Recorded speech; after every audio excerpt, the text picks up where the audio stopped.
9h-10h, c'est arrivé cette semaine. Avec Patrick Cohen sur Europe 1. Bonjour Catherine Chanrenaud. Bonjour Monsieur Cohen. Et vous êtes procureur général de Paris, c'est-à-dire que vous dirigez le parquet général de la Cour d'appel et vous êtes chargé de veiller à la bonne application de la loi. D'abord, pourquoi avoir accepté l'invitation d'Europe 1 à vous exprimer ce matin ? C'est une bonne question parce que vous savez, je n'ai pas l'habitude de venir commenter sur les ondes, dans les médias, des affaires en cours.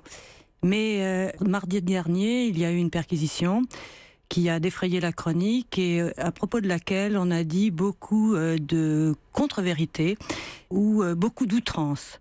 Donc je viens.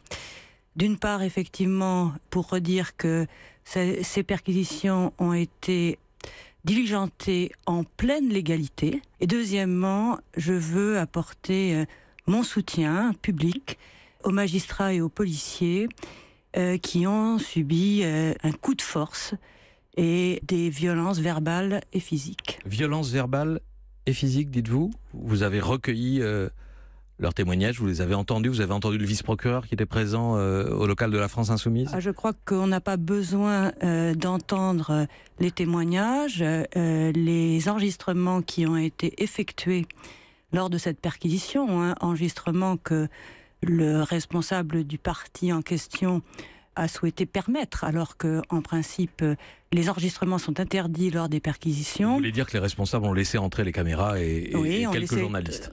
Eh bien, ces enregistrements témoignent qu'il y a eu un véritable coup de force et qu'on a essayé d'entraver l'action de la justice. Alors, première question, Catherine Chanrenaud, on va essayer de reprendre tout ça dans l'ordre. Qui a décidé, dans le cadre de l'enquête préliminaire, de lancer ces perquisitions au domicile de Jean-Luc Mélenchon et de ses différents bureaux ? C'est le procureur de la République. François Molins ? C'est le procureur de la République. De Paris. Il y a un procureur, des procureurs adjoints, des vice-procureurs, des substituts, mais c'est le chef de la section financière qui est en charge de la direction de ces enquêtes, puisqu'il y a 2 enquêtes, qui ont décidé effectivement de diligenter des perquisitions. Pourquoi ? Parce que ces 2 enquêtes ne sont pas des enquêtes d'office, ni de la police, ni du parquet. Elles viennent après soit des dénonciations, soit un signalement de la commission des comptes de campagne. Et donc, à partir du moment où ces 2 sources révèlent des suspicions d'infraction, il appartient au procureur de la République de rechercher s'il y a des infractions et donc de se donner les moyens d'accéder à la vérité. Le pouvoir politique était-il informé à l'avance de ces opérations de police ? Bien entendu que non, et je le dis avec la plus extrême fermeté et solennité.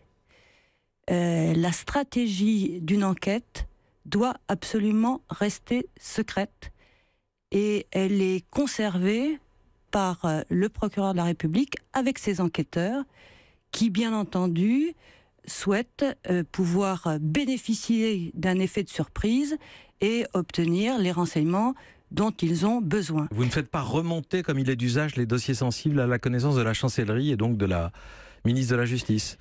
Nous ne faisons pas remonter les stratégies d'enquête. Nous ne faisons pas remonter avant que ce soit arrivé.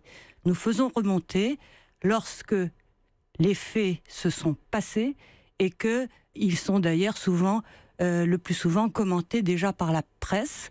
Et donc c'est quand même normal que le ministère de la Justice puisse avoir accès à une vérité judiciaire.